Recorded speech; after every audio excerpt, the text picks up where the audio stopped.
TDT నిర్లక్ష్యం వహిస్తుంది. Vigilance పూర్తిగా విఫలమైందని వైసీపీ నేత టీడీటీ మాజీ చైర్మన్ భువన కరుణాకర్ రెడ్డి తీవ్ర ఆగ్రహం వ్యక్తం చేశారు.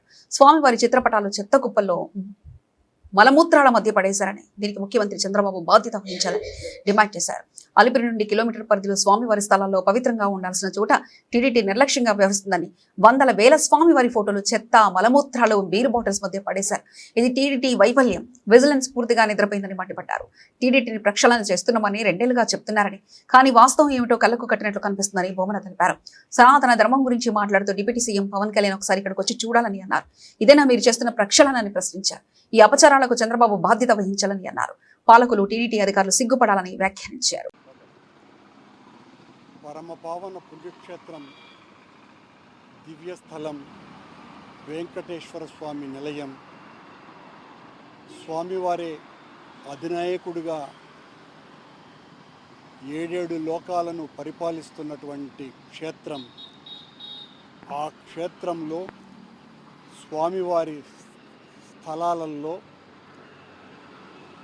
అత్యంత పవిత్రమైనటువంటి ఈ పుణ్యక్షేత్రాన్ని పరిరక్షిస్తున్నా అని నిరంతరము అబద్ధాలు చెప్పేటువంటి ముఖ్యమంత్రి గారి పాలనలో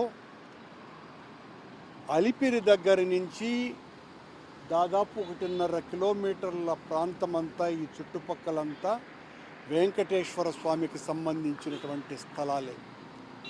ఈ స్థలాలలో చాలా పవిత్రంగా ఉంచాల్సినటువంటి టీటీడీ స్థలాలను పవిత్రంగా ఉంచాల్సినటువంటి టీటీడీ ఎంత నిర్లక్ష్యంగా వ్యవహరిస్తున్నది.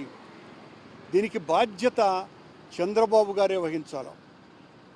కొన్ని వందల వేల స్వామివారి ఫోటోలన్నీ కూడా అత్యంత నిర్లక్ష్యంగా చెత్త కుప్పలల్లో మలమూత్రాదుల మధ్యన పడేసినారు. ఇది టీటీడీ పడేసిందని నేను చెప్పను. ఎవరు పడేసినా టీటీడీ విజిలెన్స్ వెనువెంటనే అప్రమత్తం అవ్వాల్సినటువంటి విషయాన్ని మర్చిపోయి, మేమేదో అది చేస్తున్నాం, ఇది చేస్తున్నాం, స్వామివారి వైభవాన్ని విశ్వవ్యాప్తం చేస్తున్నాం అని మాటలు మాట్లాడుతున్నారే.